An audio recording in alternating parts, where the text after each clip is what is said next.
প্রধানমন্ত্রীকে ঈদের শুভেচ্ছা জানালেন মোদি। পবিত্র ঈদুল আজহা উপলক্ষে প্রধানমন্ত্রী শেখ হাসিনাকে উষ্ণ শুভেচ্ছা জানিয়েছেন ভারতের প্রধানমন্ত্রী নরেন্দ্র মোদি। রোববার ১৬ জুন ঢাকায় ভারতীয় হাইকমিশনের ফেসবুক পেজে এ তথ্য জানা গেছে।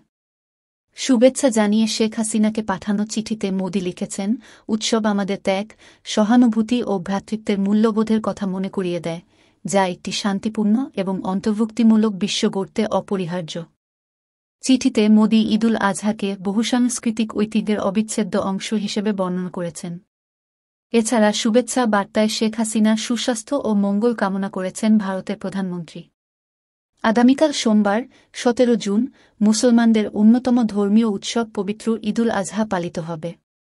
মহান আল্লাহর অপার অনুগ্রহ লাভের আশায় ঈদের জামাত শেষে ধর্মপ্রাণ মুসলমানরা সামর্থ্য অনুযায়ী পশু কুরবানি করবেন। ঈদুল আজহা উপলক্ষে রাষ্ট্রপতি মো.